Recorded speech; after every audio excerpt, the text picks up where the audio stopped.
អ៊ីស្រាអែលនិងសហរដ្ឋអាមេរិកបានបើកការវាយប្រហារទៅលើប្រទេសអ៊ីរ៉ង់កាលពីថ្ងៃសៅរ៍ក្រោយការចរចាកម្មវិធីនុយក្លេអ៊ែរបរាជ័យ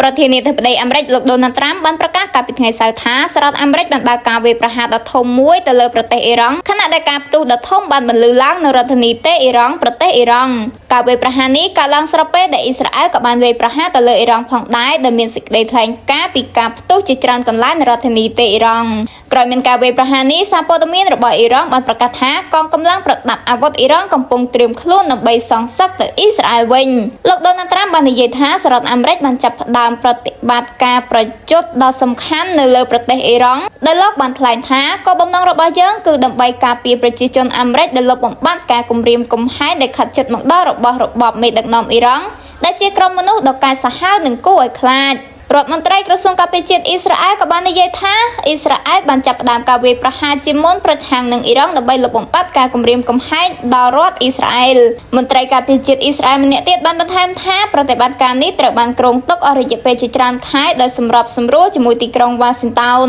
ទីក្រុងវ៉ាស៊ីនតោនបានបង្កើតសម្ពាធដល់ទីក្រុងតេអ៊ីរ៉ង់ឲ្យចូលព្រមលើកិច្ចព្រមព្រៀងថ្មីលើកម្មវិធីនុយក្លេអ៊ែររបស់ខ្លួនដែលលោកត្រាំបានបញ្ជាក់ម្ដងហើយម្ដងទៀតថាសហរដ្ឋអាមេរិកបានត្រៀមខ្លួនជាស្រេចនិងមានឆន្ទៈគ្រប់គ្រាន់អាចធ្វើសកម្មភាពបានយ៉ាងលឿនវាយប្រហារទៅលើអ៊ីរ៉ង់ប្រសិនបើចាំបាច់ក្រោយមានការវាយប្រហារទៅលើអ៊ីរ៉ង់កាលពីថ្ងៃសៅរ៍នេះផងដែរទាំងអ៊ីស្រាអែលទាំងអ៊ីរ៉ង់គឺបានបិទដែនអាកាសរបស់ខ្លួនសូមបញ្ជាក់ផងដែរថាកាលពីខែមិថុនាឆ្នាំ2025កន្លងទៅអំឡុងពេលដែលអ៊ីរ៉ង់កំពុងចរចាបញ្ហានុយក្លេអ៊ែរអ៊ីស្រាអែលបានបើកការវាយប្រហារទៅលើអ៊ីរ៉ង់ដែលបង្កទៅជាសង្គ្រាមរយៈពេល12ថ្ងៃជាមួយទីក្រុងតេអ៊ីរ៉ង់ហើយបានបណ្ដាលឲ្យកិច្ចព្រមព្រៀងដែលខិតខំប្រឹងប្រែងចរចានៅពេលនោះបានរលាយបាត់ទៅវិញ